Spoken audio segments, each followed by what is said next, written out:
¿Te imaginas a la persona más ambiciosa de tu vida riéndose de tu inminente muerte? Yo lo presencié, creyendo que mi vida fue un simple apéndice de la de mi marido.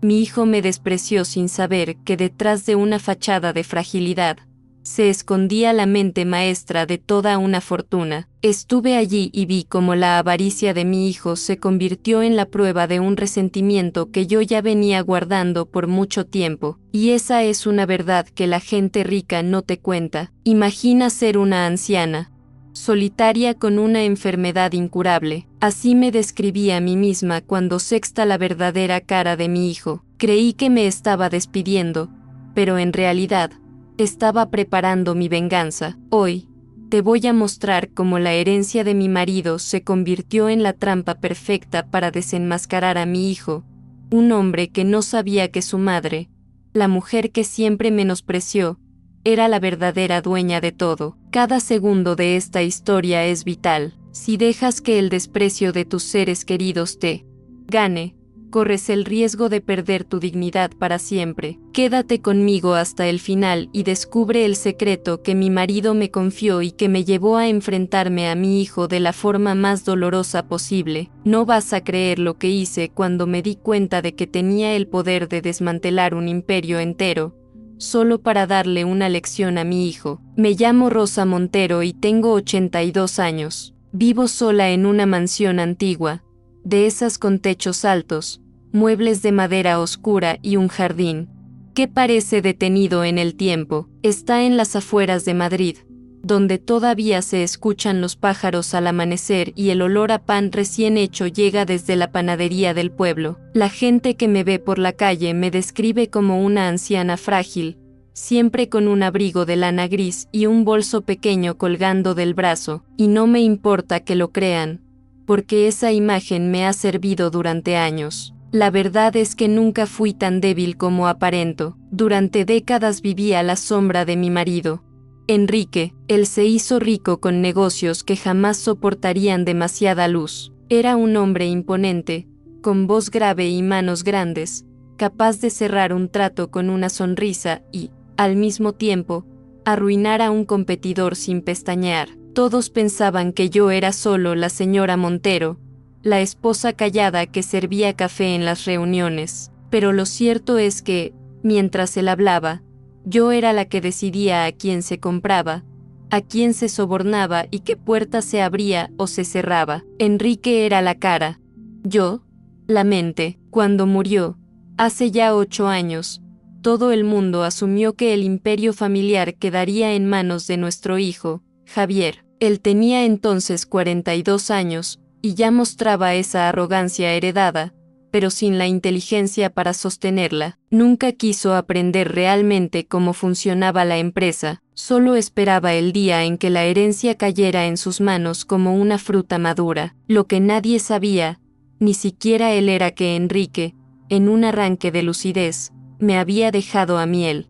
control absoluto de todo: las cuentas en Suiza, las propiedades, las acciones, todo. Javier siempre me vio como un obstáculo, y nunca hizo mucho por disimularlo. Su trato conmigo era cordial cuando había testigos, pero en privado, apenas me dirigía la palabra si no era para pedirme algo. Con los años, aprendí a guardar mis respuestas y mis cartas bajo la manga, y hoy, con 82 años, puedo decir que lo único que me mantiene despierta por las noches no es la soledad, sino la certeza de que él no va a quedarse con lo que tanto me costó proteger. El día que empezó todo fue una mañana fría de enero. Llevaba 2 noches seguidas con un dolor en el pecho que me tenía inquieta, y mientras me preparaba un café, se me ocurrió la idea. Lo llamé por teléfono y le dije, con voz débil y pausada, que no me sentía bien, que los médicos sospechaban algo grave. Al otro lado de la línea hubo un silencio breve,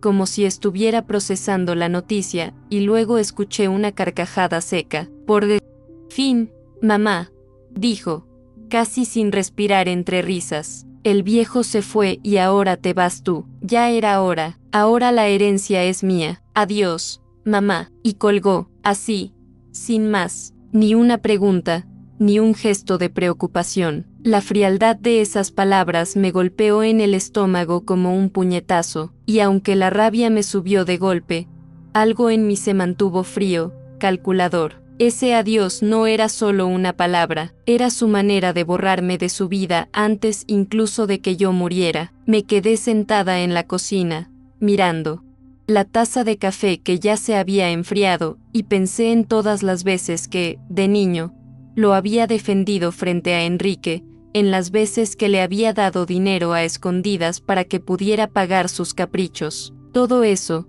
reducido a una carcajada y una despedida cruel. Fue en ese momento que decidí que el juego había terminado, que si Javier quería herencia, tendría que descubrir qué significa realmente enfrentarse a mí, y yo, la anciana frágil que él creía conocer, tenía todo el tiempo y los recursos para enseñarle la lección más dura de su vida. Esa misma mañana, abrí el cajón donde guardo las llaves de la caja fuerte y el teléfono de mis contactos de confianza. El plan ya estaba empezando a tomar forma. Guardé el teléfono de Javier con cuidado, como quien guarda un recuerdo que un día servirá de prueba. Respiré hondo y me dirigí al despacho de Enrique, un cuarto que había mantenido cerrado desde su muerte. Olía a cuero viejo y a humo de puro, como si él todavía estuviera allí. En el fondo, detrás de una estantería que solo se movía si presionabas un punto exacto,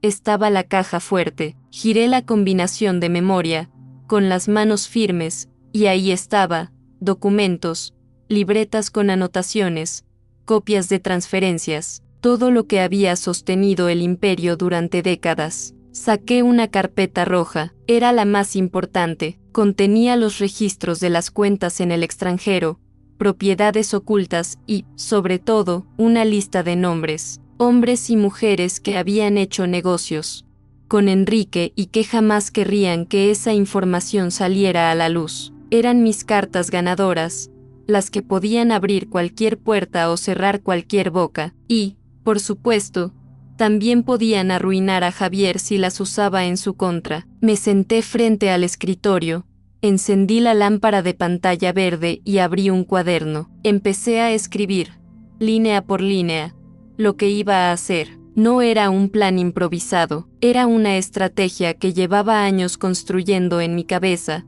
pero que hasta ese día no había decidido poner en marcha. Javier pensaba que yo iba a dejarle todo, pero iba a descubrir que lo que él heredaría sería el vacío. Lo primero era proteger lo mío. Llamé a Teresa, mi abogada y amiga desde hace más de 30 años. Teresa es una mujer de voz grave y paso rápido, de esas que entran en una sala y la dominan sin levantar la voz. Cuando le conté lo que Javier había dicho, hubo un silencio largo, y luego escuché su frase de siempre: Rosa, ahora es el momento, vamos a hacerlo a tu manera. Quedamos en vernos esa misma tarde en mi casa. Mientras esperaba, me serví otro café y me quedé mirando por la ventana. El jardín estaba cubierto de escarcha, y los rosales, secos por el invierno, parecían dormidos. Pensé que yo también había pasado demasiado tiempo en silencio, aparentando debilidad,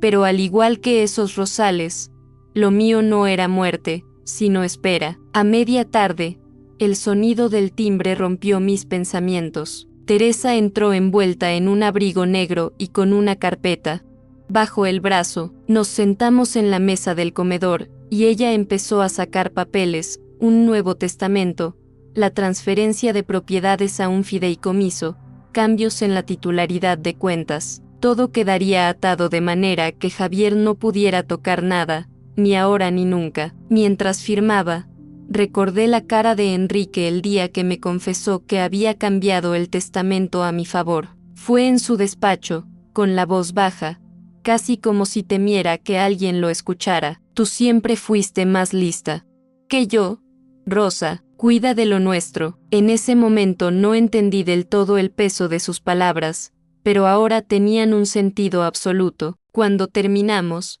Teresa me miró fijamente. Ahora, Rosa, Solo tienes que esperar el momento justo para enseñarle a tu hijo quién eres realmente. Sonreí. Ese momento estaba mucho más cerca de lo que Javier podía imaginar. Al día siguiente, me levanté más temprano que de costumbre. No había dormido mucho, pero no por preocupación, sino por la energía que me recorría el cuerpo. Preparé un desayuno completo, más por costumbre que por hambre, y me senté en la mesa de la cocina con el teléfono fijo al lado. Llamé a Manuel, un antiguo socio de Enrique que ahora vivía retirado en Valencia. Manuel era uno de esos hombres que saben demasiado sobre demasiadas personas. Cuando escuchó mi voz, soltó una carcajada cálida y dijo: Rosa, si tú llamas después de tantos años, es que algo grande está por pasar. No se equivocaba. Le expliqué que necesitaba ciertos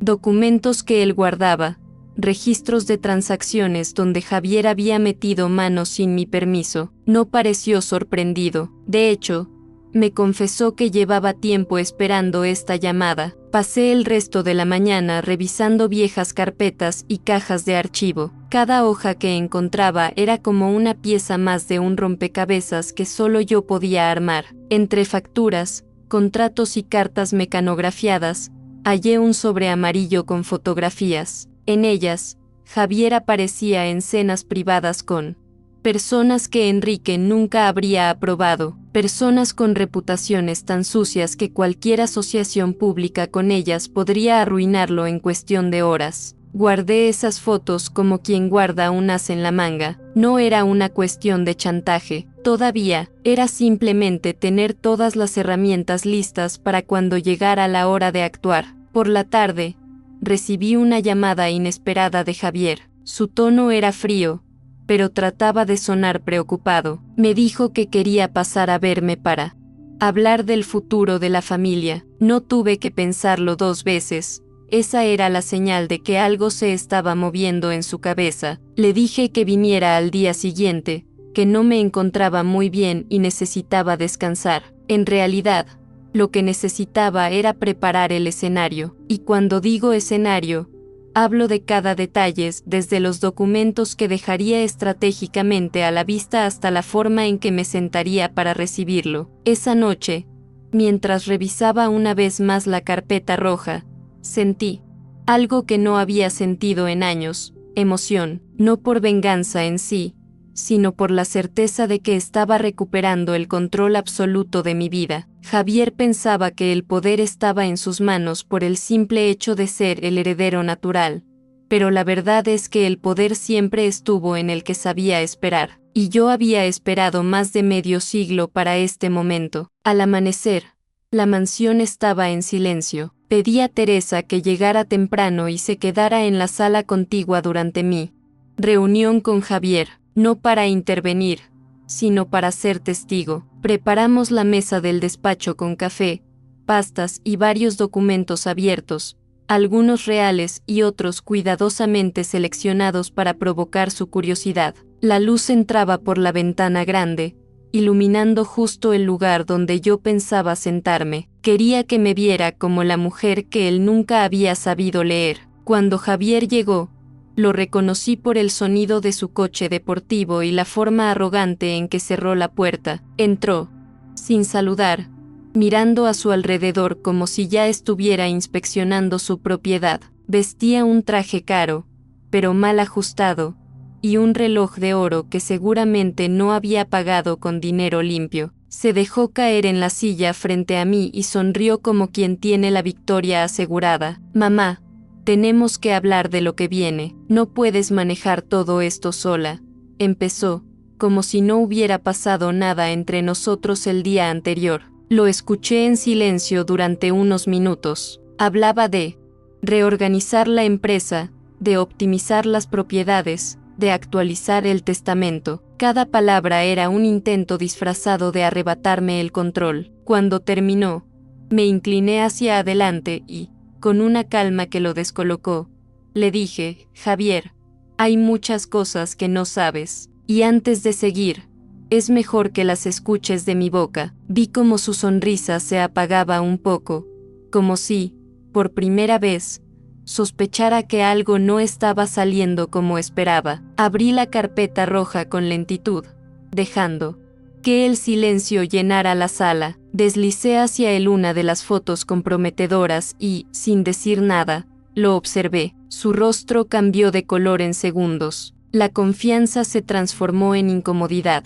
¿De dónde sacaste esto?, preguntó, intentando sonar indignado. Del mismo lugar de donde puedo sacar mucho más, hijo, respondí, y entonces comprendió que aquel día no había ido a reclamar su herencia, sino a enfrentarse a la verdadera dueña de todo. Javier se recostó en la silla, intentando recomponerse. Su mirada buscaba algún resquicio de debilidad en mí, pero no lo encontró. Yo me aseguré de que mi voz sonara pausada, casi maternal, cuando le dije que siempre había sabido más de lo que él imaginaba. Le expliqué que cada negocio, cada inversión y cada movimiento del patrimonio familiar había pasado por mis manos, que no solo conocía sus intenciones, sino también sus errores, y que esos errores estaban documentados. Mientras hablaba, noté cómo apretaba los puños bajo la mesa, un gesto que siempre tuvo desde niño cuando algo lo sacaba de control. Decidí darle un golpe más, suave pero certero. Abrí un sobre y dejé caer sobre la mesa unas copias de transferencias hechas a una cuenta en un paraíso fiscal a su nombre. Esto, Javier, es ilegal, le dije sin levantar la voz, y lo sé desde hace 3 años. Nunca dije nada porque pensé que algún día querrías hacer lo correcto. Ese día no llegó. El silencio que siguió fue espeso, cargado de tensión. Podía escuchar su respiración, acelerada, como si de repente el aire en la habitación se hubiera vuelto más pesado. Él intentó contraatacar. Dijo que todo lo había hecho para proteger el patrimonio, que las transferencias eran parte de un plan legítimo, pero sus palabras eran huecas, y lo sabía. Entonces, inclinándome hacia adelante, le dije que la protección del patrimonio ya estaba asegurada, pero no para él, que todo estaba en un fideicomiso irrevocable y que, a su muerte, todo iría a manos de organizaciones que él ni siquiera conocía. Vi cómo tragaba saliva, como si la idea de perderlo todo empezara a calar en su mente. En ese momento, Teresa entró discretamente en la sala, fingiendo traer más café. Saludó a Javier con una cortesía fría, casi profesional, y se quedó de pie junto a la puerta. Su presencia era suficiente para recordarle que no estaba solo con su madre, que había testigos y que cualquier palabra mal dicha podría volverse en su contra. Fue entonces cuando bajé el tono de mi voz y le hablé como: solo una madre puede hacerlo. Te di la vida, Javier, y pensé que con eso sería suficiente para que me respetaras. Me equivoqué. Ahora aprenderás que también puedo quitártelo todo. Sus ojos se clavaron en mí, pero ya no había arrogancia en ellos. Había miedo, un miedo nuevo, quizá desconocido para él,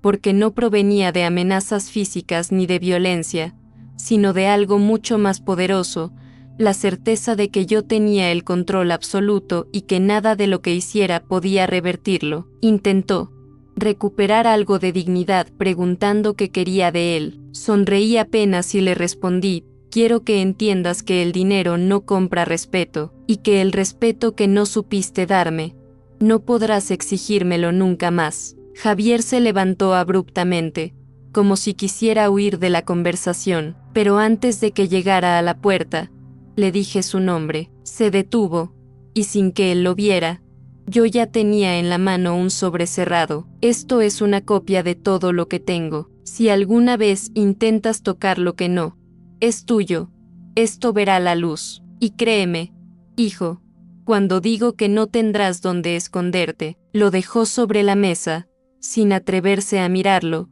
y salió con paso rápido. El sonido de la puerta principal cerrándose resonó en la mansión como un eco liberador. Me quedé de pie unos segundos, mirando la carpeta roja que aún reposaba sobre la mesa. Teresa se acercó y, sin necesidad de palabras, entendió que la primera parte estaba cumplida. Sabía que aún quedaba camino por recorrer, pero ese día, por primera vez en muchos años, Sentí que había recuperado algo más que el control, había recuperado mi voz. Me dirigí a la ventana y miré cómo Javier se alejaba en su coche, cada vez más pequeño hasta perderse en la curva. No sentí tristeza, ni siquiera alivio, sino una calma profunda, como la de quien sabe que ha tomado la decisión correcta. El juego de poder había terminado, y yo había ganado la primera batalla. Ahora solo quedaba asegurarme de que él entendiera que no habría una segunda oportunidad.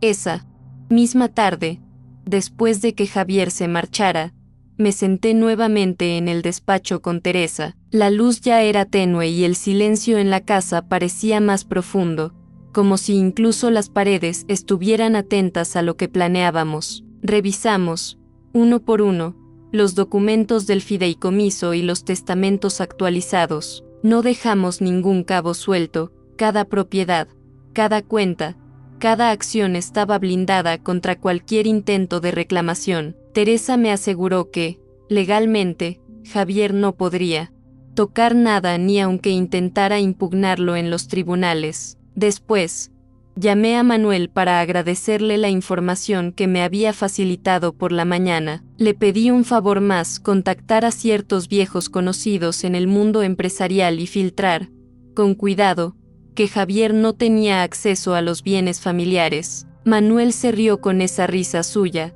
grave y pausada, y me dijo: Rosa, este es el tipo de noticias que corren solas. No te preocupes, mañana todo Madrid lo sabrá. Y yo sabía que así sería. En esos círculos, la reputación lo es todo, y Javier estaba a punto de perder la suya. Al día siguiente, a primera hora, recibí 3 llamadas seguidas. Eran viejos socios de Enrique que, con voz nerviosa, querían saber si era cierto lo que se decía, que Javier no heredaría nada. Les confirmé, con la calma de quien no tiene nada que esconder, que así era. Algunos se mostraron comprensivos, otros, distantes. Todos sabían que eso significaba que sus tratos con Javier se acababan. Esa fue la primera estocada real a su ambición. Por la tarde, decidí dar un paseo por el jardín. El aire frío me despejaba la mente y me ayudaba a pensar con más claridad.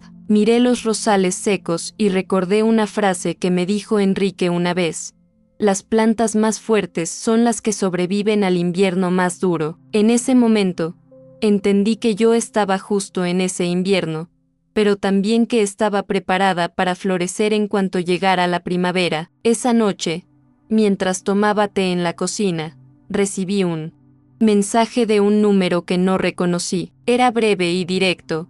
¿Por qué me haces esto, J? No respondí. No había nada que decirle. Él mismo se había puesto en esa situación, y no pensaba abrir un diálogo que le diera espacio para manipularme otra vez. Dejé el teléfono a un lado y me concentré en lo que venía: proteger a largo plazo lo que había construido. Parte de mi plan incluía vender discretamente algunos activos menos importantes para reforzar las reservas del fideicomiso. Teresa me ayudó a organizar reuniones con compradores interesados que no tuvieran vínculos con Javier. Era un trabajo meticuloso, casi quirúrgico, pero necesario. No podía permitirme que ni una sola pieza quedara fuera de control. En esos días, también hablé con organizaciones benéficas y proyectos comunitarios para asegurarme de que, cuando llegara mi hora, mi patrimonio fuera a parar a manos que realmente lo valoraran. Me reconfortaba imaginar que mi esfuerzo de tantos años serviría para algo más que engordar la cuenta de un hijo ingrato. Cada decisión que tomaba era como poner una piedra más en el muro que lo mantendría alejado para siempre. Cuando terminé de organizar todo con Teresa y Manuel, me di cuenta de que, por primera vez en mucho tiempo, podía dormir tranquila. El miedo a que Javier me arrebatara lo que era mío se había evaporado. En su lugar, había una certeza sólida, como un cimiento bien construido. Y esa noche, mientras cerraba las cortinas del despacho, supe que el siguiente paso ya no era defenderme, sino enseñarle que su derrota era definitiva. La oportunidad para el golpe final llegó antes de lo que esperaba. Una mañana, Manuel me llamó para avisarme que Javier había sido invitado a una cena privada con varios empresarios influyentes en un club exclusivo de Madrid. Entre ellos, había personas que conocían a Enrique y que aún me guardaban respeto. Si quieres que todos sepan la verdad, este es el momento, me dijo Manuel, y yo lo supe al instante, no podía dejar pasar esa ocasión. Pasé el resto del día preparando un dossier perfectamente encuadernado. Contenía un resumen claro y contundente de las pruebas que tenía contra Javier, transferencias ilegales, asociaciones con personas de dudosa reputación y un registro detallado de cómo había intentado maniobrar para quedarse con la herencia. No eran documentos que lo enviaran a la cárcel, pero sí suficientes para destruir su credibilidad en el mundo de los negocios. Esa noche, me puse un vestido negro sencillo, un abrigo largo y unos guantes de cuero. No tenía intención de participar activamente en la cena, pero sí de estar presente. Llegué al club antes que todos y, con ayuda de un camarero que había trabajado años en mi casa, dejé discretamente un dossier en cada asiento de la mesa principal. Nadie sabía que yo estaría allí. Me instalé en un rincón apartado del salón, desde donde podía observar sin ser vista. Cuando Javier entró, supe que se sentía en su terreno. Saludó con una sonrisa amplia, estrechando manos, contando chistes. No se dio cuenta de los sobres hasta que todos comenzaron a abrirlos casi al mismo tiempo. El murmullo de sorpresa se convirtió en un silencio denso, seguido de miradas incómodas. Vi cómo su rostro cambiaba lentamente, de la confianza arrogante al desconcierto y, finalmente, al pánico. Uno de los empresarios más antiguos, un hombre de pelo completamente blanco y gafas gruesas, se levantó y dijo en voz alta: «¿Esto es cierto, Javier?». Él intentó balbucear una respuesta, pero las palabras no salían con fuerza. Algunos ya se levantaban de la mesa, murmurando entre ellos, mientras otros dejaban los sobres sobre el mantel como si les quemaran en las manos. La cena había terminado antes de empezar. Yo me quedé sentada en mi rincón, observando cómo Javier recogía sus cosas y salía del salón con pasos rápidos, casi tropezando. Nadie lo detuvo.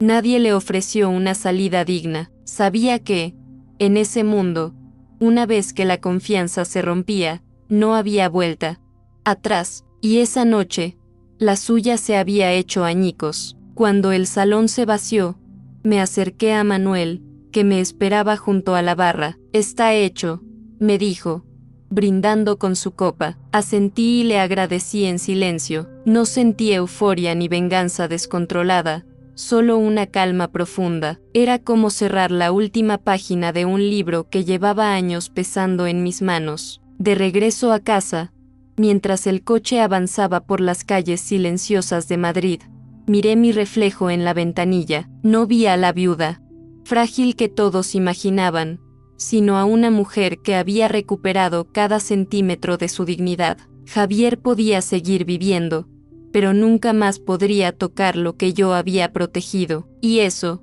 para mí, era justicia suficiente. Los días posteriores a aquella cena fueron un torbellino silencioso. No hubo llamadas de Javier, ni intentos de acercamiento, solo un silencio pesado que confirmaba que el mensaje había llegado alto y claro. Sin embargo, las noticias viajaron rápido. Algunos viejos conocidos me llamaron para felicitarme por mi movimiento inteligente, otros simplemente querían confirmar los rumores. Yo respondía con frases cortas, sin dar detalles, porque no necesitaba justificarme ante nadie. La reputación de Javier se desmoronaba sola, y yo no tenía que empujar más. Con Teresa, comenzamos a trabajar en la consolidación del fideicomiso. Quería dejar todo tan claro y estructurado que ni la imaginación más retorcida de un abogado ambicioso pudiera encontrar un resquicio para impugnarlo. Establecimos cláusulas específicas para que, incluso en caso de mi incapacidad,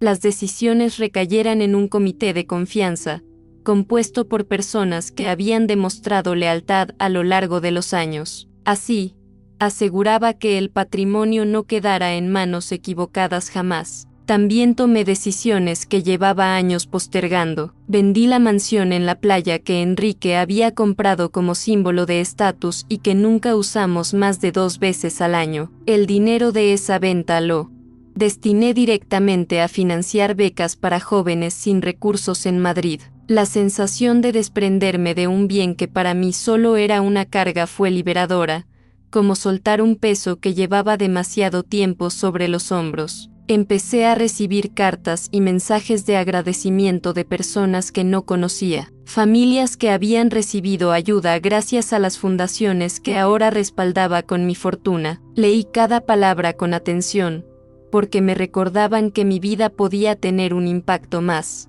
allá de las paredes de mi casa. Por primera vez en mucho tiempo, sentí que el dinero estaba sirviendo para algo que valía la pena. Una mañana, mientras revisaba unos documentos, encontré una fotografía antigua, Javier con 6 años, sentado en mis piernas, riendo a carcajadas. La observé durante varios minutos. No sentí nostalgia, pero sí una punzada de tristeza por lo que pudo haber sido y nunca fue. Esa imagen era la prueba de que, alguna vez, él me miró con amor, y aunque ese amor se había perdido en algún punto, no podía negar que existió. Guardé la foto en un cajón, no para recordarlo, sino para cerrar definitivamente ese capítulo. Decidí entonces que mi vida no podía seguir girando en torno a protegerme de Javier. Ya había ganado esa batalla, y seguir mirándome en ese espejo solo me mantendría atada al pasado. Comencé a hacer pequeños cambios, abrí el ala cerrada de la mansión, contraté a un jardinero para devolverle la vida al jardín, y volví a tocar el piano, algo que no hacía desde la muerte de Enrique. Cada nota me devolvía un pedazo de mí misma que creía perdido. Incluso retomé el hábito de recibir visitas. Invitaba a viejos amigos a tomar café en las tardes y a jugar partidas de cartas que se alargaban hasta la noche. La casa volvió a llenarse de voces y risas, y el eco ya no era frío, sino acogedor. Era como si, poco a poco, las paredes se impregnaran nuevamente de vida, y en ese ambiente renovado, comprendí que mi verdadera herencia no era la fortuna, ni las propiedades, ni siquiera el control que tanto había protegido. Mi verdadera herencia era la historia que dejaba atrás, la de una mujer que se negó a ser invisible, que se enfrentó a la codicia con inteligencia y que encontró la manera de transformar su dolor en algo que valiera la pena. El encuentro que cerraría el ciclo llegó de forma inesperada. Una tarde de primavera, mientras tomaba té en la terraza, escuché el timbre. Al abrir la puerta, me encontré con Javier. No vestía traje ni llevaba esa postura altiva que solía acompañarlo. Estaba con una camisa arrugada, la barba crecida y ojeras profundas. Por un momento, dudé si invitarlo a pasar, pero lo hice. Caminó hacia el salón en silencio, observando la casa como si fuera la primera vez que la veía de verdad. Se sentó en el sofá y, tras unos segundos de silencio, me dijo que su vida había cambiado drásticamente desde aquella noche en el club. Había perdido contratos, amistades y oportunidades que creía seguras. No intentó justificarse ni culparme, simplemente dijo que necesitaba entender por qué había llegado tan lejos nuestra distancia. Me sorprendió ese tono, tan distinto al del hombre que había entrado aquí meses atrás. Le respondí con honestidad. Le conté que mis decisiones no nacieron de un impulso de venganza, sino de una necesidad de proteger lo que yo había construido. Le recordé que durante años intenté acercarme, darle responsabilidades, mostrarle el valor de las cosas, pero él solo veía cifras y posesiones. No fue el dinero lo que te perdí, Javier, dije, fue el respeto, y eso no se recupera con disculpas vacías. Él asintió, con la mirada fija en el suelo. Dijo que no esperaba que lo perdonara, pero que quería al menos dejar las cosas claras antes de irse. Me contó que planeaba mudarse a otra ciudad para empezar de cero. No sabía en qué trabajaría ni cómo se mantendría, pero por primera vez en su vida, parecía dispuesto a enfrentarse al mundo sin depender de nadie. Hubo un silencio largo entre nosotros. Podía sentir que había mucho que no se decía, y tal vez nunca se diría. Pensé en la foto que guardaba en el cajón, en el niño que alguna vez se rió en mis brazos, y entendí que, aunque el hombre frente a mí ya no fuera aquel niño, mi capítulo con él merecía cerrarse sin rencor. Me levanté y fui hasta el despacho. Saqué un sobre pequeño que contenía una carta que había escrito meses atrás, pensada para un momento como este. En ella, le deseaba que encontrara un propósito propio, lejos de la sombra de la herencia. No había amenazas ni condiciones, solo un adiós sincero. Se la entregué sin decir nada más. Javier tomó el sobre, lo guardó en el bolsillo y me miró a los ojos por unos segundos que parecieron eternos. Luego se levantó, agradeció en voz baja y se dirigió a la puerta. Lo sexta alejarse por el sendero del jardín, su figura cada vez más pequeña, hasta que desapareció entre los árboles en flor. Cerré la puerta y me quedé apoyada en ella, sintiendo un peso que se disolvía poco a poco, no porque lo hubiera recuperado, sino porque por fin lo había dejado ir. Entendí que mi vida seguía, y que la paz que había ganado era un tesoro más valioso que cualquier fortuna. En los días que siguieron a la partida de Javier, la casa se sintió más liviana, como si hubiera recuperado su aire. El silencio ya no pesaba, ahora era un espacio de calma. Me levantaba temprano para caminar por el jardín,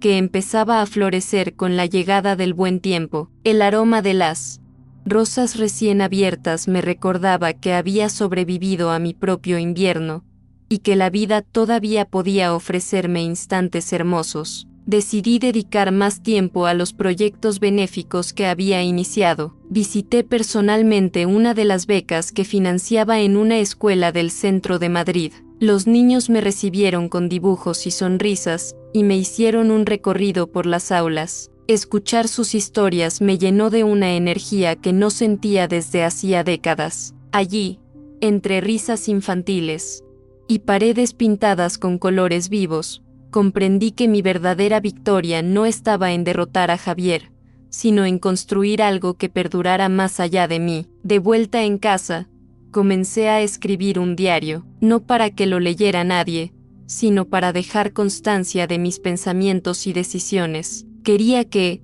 si algún día alguien lo encontraba, entendiera que la mujer que habitó esta mansión no fue una figura frágil ni una sombra de su esposo, sino una persona que supo tomar las riendas de su destino cuando más importaba. También me atreví a hacer algo que llevaba años evitando, abrir el viejo baúl en el altillo. Allí estaban guardadas cartas, fotos y objetos de toda una vida. Algunos me hicieron sonreír, otros, como un vestido azul que usé en mi aniversario de bodas, me arrancaron una lágrima. En lugar de sentir dolor, sentí gratitud por haber vivido tantas etapas, incluso las difíciles. Ese baúl dejó de ser un peso y se convirtió en un recordatorio de mi fortaleza. En las tardes, invité a más gente a mi mesa, vecinos, antiguos amigos, incluso algunos jóvenes del pueblo que necesitaban orientación para sus proyectos. Me gustaba escucharlos,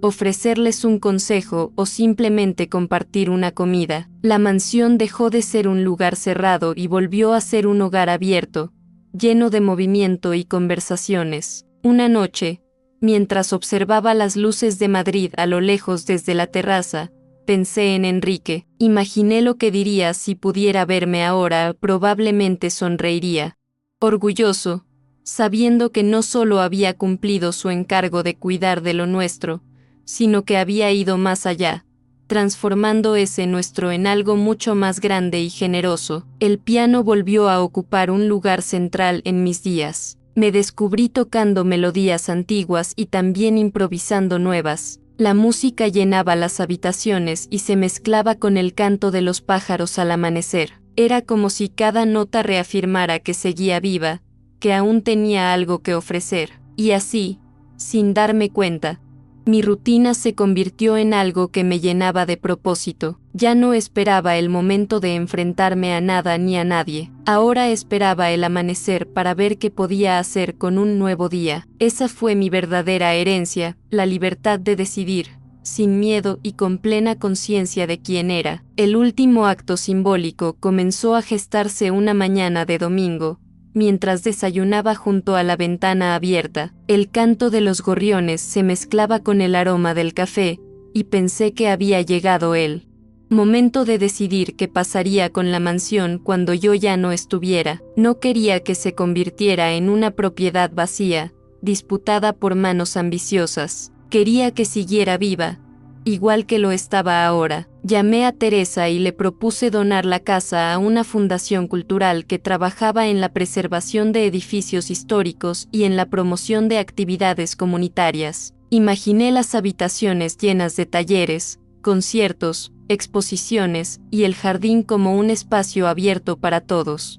Teresa sonrió al escucharme y dijo que era la decisión más coherente con la vida que estaba construyendo. Los trámites comenzaron de inmediato. Entre firmas y reuniones, empecé a recorrer la casa de una manera distinta, observando cada rincón como si quisiera grabarlo en mi memoria. Me detuve en el despacho, en la terraza, en la vieja biblioteca. Cada espacio guardaba una historia, y yo quería despedirme de todas ellas. Mientras tanto, invité a algunos de los vecinos y amigos más cercanos a una cena especial. No les dije el motivo, pero preparé la mesa con esmero, manteles blancos, velas encendidas y vajilla de porcelana que solo usaba en ocasiones importantes. Durante la velada, entre risas y anécdotas, les anuncié que pronto la mansión sería un centro cultural abierto al pueblo. Las caras de sorpresa se transformaron en aplausos y abrazos sinceros. Esa noche,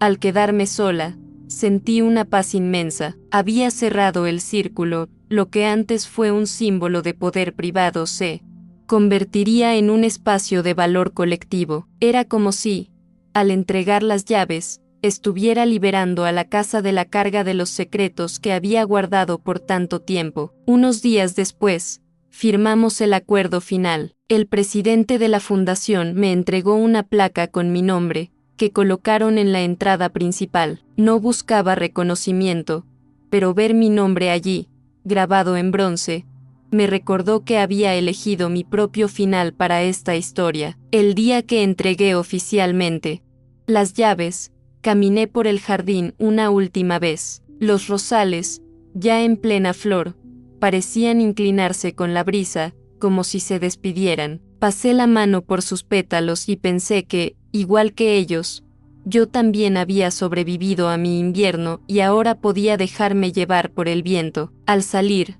cerré la reja con una vuelta lenta de la llave y se la entregué al representante de la fundación. No hubo lágrimas ni discursos largos. Solo una sonrisa tranquila y la certeza de que mi legado estaba seguro, lejos de manos que no lo merecían. Me mudé a un piso más pequeño en el centro de Madrid, en una calle tranquila con balcones llenos de geranios. No necesitaba el espacio ni el lujo de la mansión. Buscaba un lugar manejable, con vida alrededor y la posibilidad de caminar a todas partes. Desde mi nueva ventana podía ver la plaza, donde cada tarde los niños jugaban al fútbol y los mayores se reunían a charlar. Era un cambio radical, pero me sentía ligera, como si hubiera dejado atrás no solo paredes y muebles, sino también una historia que ya no me pertenecía. La primera noche en el piso fue extrañamente silenciosa, no el silencio pesado de la mansión, sino uno cálido, como una manta. Me preparé una cena sencilla, puse un disco de jazz y me senté a comer mirando la ciudad iluminada. Pensé en todo lo que había pasado en los últimos meses y me sorprendió no sentir nostalgia, sino una especie de gratitud por haber llegado hasta aquí. Pronto me acostumbré a la rutina del barrio.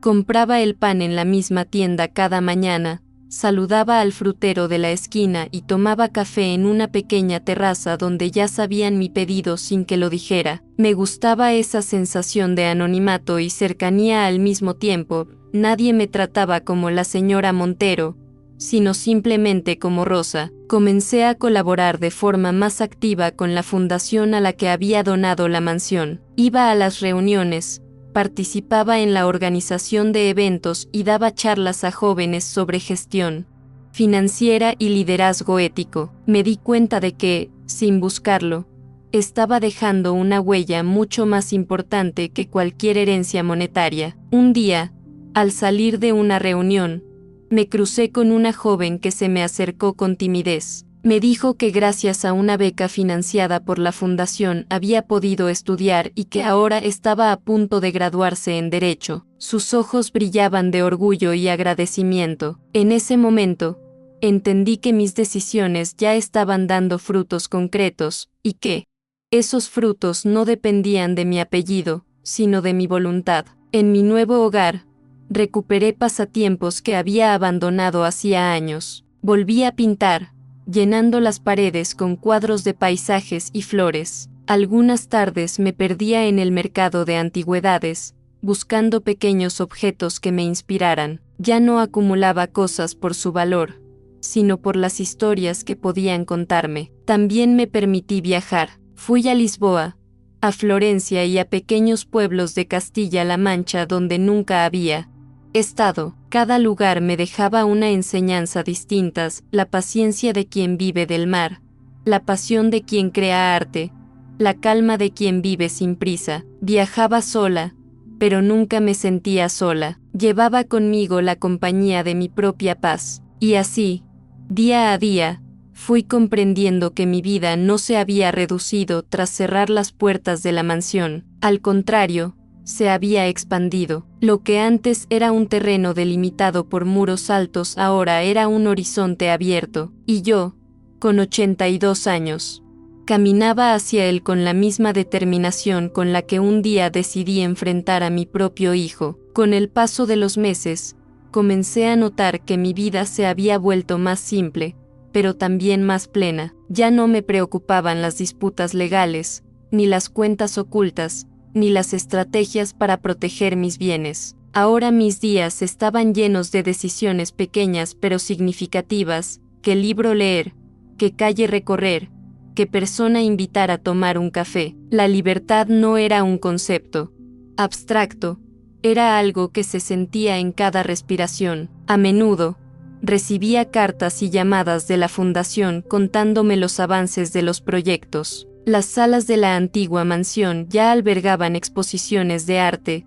clases de música y encuentros literarios. Ver fotos del jardín lleno de gente paseando entre los rosales me provocaba una mezcla de orgullo y ternura. Ese lugar que una vez fue escenario de tensiones familiares ahora era un punto de encuentro para la comunidad. Un sábado, mientras caminaba por el Retiro, me encontré con Manuel. Estaba más encorvado que antes, pero con la misma sonrisa pícara. Paseamos juntos un rato y, en medio de la conversación, me dijo: Rosa, lograste algo que pocos pueden, ganaste sin destruirte. Sus palabras me acompañaron todo el camino de regreso a casa. Me di cuenta de que tenía razón, había defendido lo mío, pero sin convertirme en la misma persona que me había hecho daño. En las noches tranquilas, me gustaba sentarme junto a la ventana con una copa de vino y mirar las luces de la ciudad. Pensaba en Enrique, en Javier, en todas las personas que habían pasado por mi vida y que, de un modo u otro, habían moldeado la mujer que era ahora. No guardaba rencor. El rencor solo alarga las sombras. Prefería quedarme con la certeza de que había hecho lo que debía, aunque hubiera sido difícil. Hubo un momento, una tarde de otoño, en que recibí un sobre sin remitente. Dentro había una sola hoja con 2 palabras: gracias, mamá. Reconocí la letra de Javier al instante. No sé si era un agradecimiento sincero o una forma de cerrar él también su capítulo, pero decidí guardarlo en el mismo cajón donde estaba aquella foto suya de niño. Quizá, después de todo, ambos habíamos aprendido algo. Esa noche, mientras guardaba el sobre, comprendí que la herencia más valiosa que podía dejar no estaba escrita en papeles notariales. Era la historia de una mujer que no se dejó aplastar por las expectativas ni por la ingratitud, que supo retirarse a tiempo y convertir la pérdida en un comienzo, una herencia invisible, pero imborrable para quien quisiera verla. Comencé a escribir mis memorias, no como un acto de vanidad, sino como una manera de ordenar los recuerdos y darles sentido. Cada capítulo era una conversación conmigo misma, un ejercicio de honestidad que me permitía ver mis errores y aciertos con la misma serenidad, y al cerrar el cuaderno por las noches, sentía que todo estaba en su lugar. No necesitaba más batallas, ni más victorias. Mira, guerra había terminado, y la paz que había conseguido era el mayor legado que podía dejarme a mí misma. Un amanecer de invierno, mientras la ciudad todavía dormía, salí a caminar por las calles silenciosas. El aire frío me despejaba y me hacía sentir más despierta que nunca. Pasé por delante de una librería y vi en el escaparate un cartel que anunciaba una charla sobre legado y memoria. Me quedé un momento observando el título, pensando en cómo esas dos palabras resumían mi vida entera. De regreso a casa, me senté a escribir una carta que no estaba destinada a nadie en particular, pero que quizá algún día alguien encontraría. En ella, relaté que el verdadero legado no se mide en propiedades ni en cuentas bancarias, sino en las decisiones que tomamos cuando creemos que todo está perdido, que la dignidad, una vez defendida, es un patrimonio imposible de arrebatar. Guardé la carta en una caja junto con algunos objetos significativos, la foto de Javier de niño, el sobre con su gracias escrito a mano, y una llave antigua de la mansión. No era un tesoro material, pero sí un testimonio de lo que había vivido y aprendido, una cápsula de mi historia para quien quisiera escucharla algún día. En las semanas siguientes, reduje aún más mis compromisos. Ya no buscaba llenar cada hora con actividad. Había descubierto el valor de la quietud. Las tardes en las que simplemente me quedaba mirando el cielo cambiar de color se habían vuelto mis favoritas. Era un lujo que antes, en medio de las tensiones, nunca me había permitido. Un día recibí la visita de una joven periodista que quería escribir un artículo sobre mujeres mayores que habían transformado su comunidad. Me pidió permiso para entrevistarme y, aunque dudé al principio, acepté. Durante la conversación, le conté mi historia sin mencionar nombres, enfocándome en las lecciones más que en los conflictos. Cuando se fue, entendí que no se trataba de revivir el pasado, sino de compartirlo para que sirviera a otros. La entrevista se publicó unas semanas después y tuvo una recepción cálida. Recibí cartas de mujeres que me decían que, gracias a mis palabras, habían encontrado la fuerza para poner límites en sus propias vidas. Aquello me confirmó que mi historia tenía un valor que iba más allá de mí misma. Decidí entonces escribir una última entrada en mi diario, que titulé La victoria silenciosa. Allí dejé constancia de que, a pesar de las pérdidas y las heridas, había logrado vivir a mi manera sin pedir permiso ni perdón por proteger lo que era mío. Escribí que la paz es el premio más alto que una persona puede ganarse, y que yo lo había conseguido. Esa noche, al cerrar el diario y dejarlo sobre la mesa, sentí una plenitud que no recordaba haber experimentado antes. No quedaban cuentas pendientes, ni palabras sin decir. Por primera vez, toda mi historia estaba donde debía estar, en paz conmigo misma y con el mundo que había decidido construir. Una mañana luminosa de primavera, abrí las ventanas de par en par y dejé que el aire fresco entrara en cada rincón del piso. El canto de los pájaros y el aroma de las flores de los balcones vecinos se mezclaban en una melodía suave. Preparé mi café y lo llevé al pequeño balcón, donde el sol me acariciaba el rostro. Ya no pensaba en el pasado como una carga, sino como un libro que había terminado de leer y que podía volver a abrir solo cuando quisiera repasar alguna página. Ese día tenía planeado visitar el centro cultural que antes había sido mi mansión. Caminé despacio, disfrutando del bullicio de las calles, y al llegar me encontré con un grupo de niños que corrían por el jardín, entre rosales llenos de vida. Me reconocieron y me saludaron con entusiasmo. Uno de ellos, una niña de unos 8 años, me tomó de la mano y me llevó a ver un mural que habían pintado. Allí, entre colores vivos, estaba mi nombre junto a la frase: "Aquí florecen las segundas oportunidades". Entré en la biblioteca y vi a varias personas leyendo, otras estudiando, y algunas simplemente disfrutando del silencio. Me acerqué a una estantería y pasé la mano por los lomos de los libros, recordando cómo ese lugar había sido, años atrás, escenario de tantas discusiones. Ahora, en cambio, respiraba calma. Me quedé un rato allí, solo para escuchar el sonido de las páginas pasando, un sonido que me resultaba más reconfortante que cualquier discurso. En una de las salas, un grupo de jóvenes ensayaba una pieza de piano. Me senté a escucharlos y, cuando terminaron, uno de ellos me invitó a tocar algo. Dudé unos segundos, pero luego acepté. Mis manos, aunque más lentas que antes, recordaban las melodías. Toqué una pieza sencilla, y cuando terminé, los aplausos llenaron la sala. Sentí que la música, al igual que yo, había encontrado un nuevo lugar para vivir. Al salir, me crucé con Teresa, que estaba participando en una reunión de la fundación. Nos abrazamos y compartimos una breve conversación sobre cómo habían crecido los proyectos. Ella me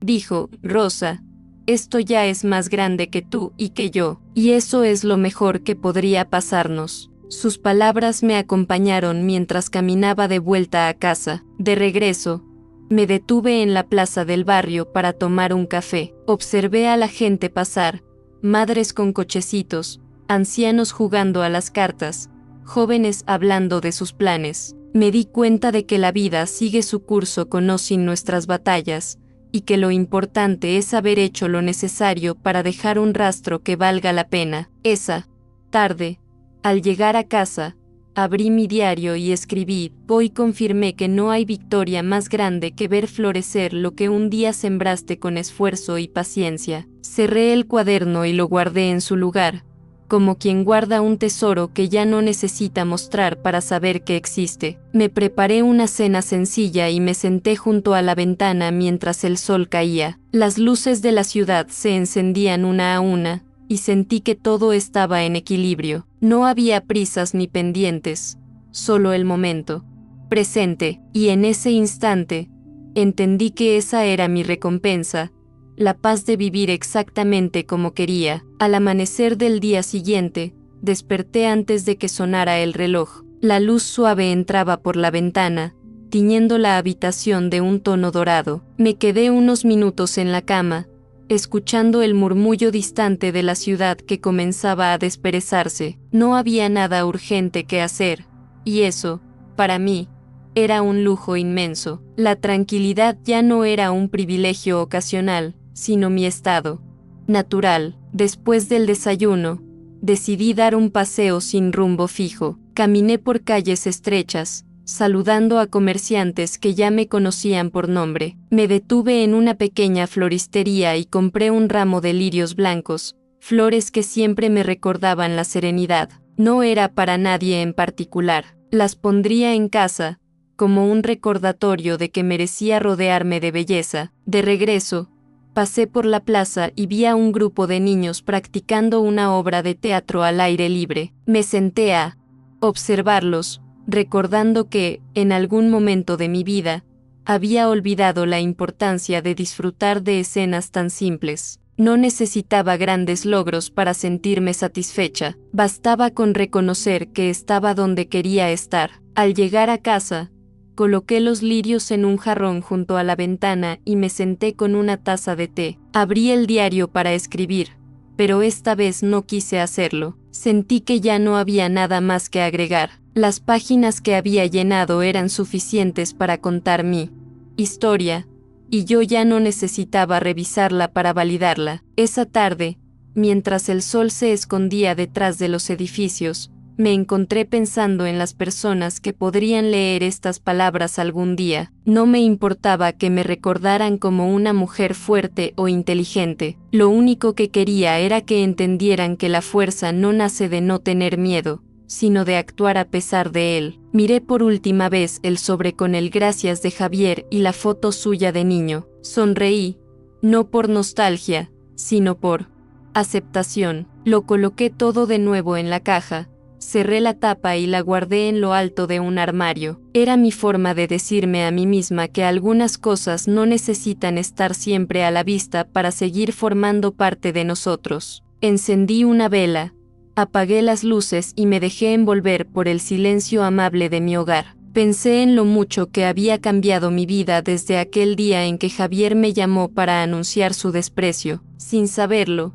me había dado la oportunidad de reinventarme y yo la había aprovechado hasta el último rincón. Y así, con 82 años, entendí que la herencia más grande que podía dejar era mi ejemplo, que nunca es tarde para recuperar el control, que la dignidad no se negocia y que la paz, cuando se gana, se defiende hasta el final. Esa fue, y siempre será, mi victoria silenciosa. A veces, las batallas más importantes no se libran para ganar contra otros, sino para recuperar lo que somos. Lo que viví me enseñó que proteger la propia dignidad puede doler, pero al final trae una paz que no se compra con nada. Y si algo espero que quede de esta historia, es que nadie olvide su propio valor, aunque los demás no lo reconozcan. Si alguna vez te has sentido subestimado o apartado por alguien que creías cercano, me gustaría saber cómo lo enfrentaste, o cómo lo enfrentas ahora. A veces, compartirlo puede ayudar a otros que todavía están en medio de su lucha. Si esta historia te recordó a alguien, compártela con esa persona. Quizá les sirva como un empujón, o como una confirmación de que no está solo en lo que vive. Y si quieres seguir escuchando historias reales como esta, acompáñame en las próximas. Siempre habrá un lugar para ti aquí, para reflexionar juntos sobre lo que significa vivir con coraje y dignidad.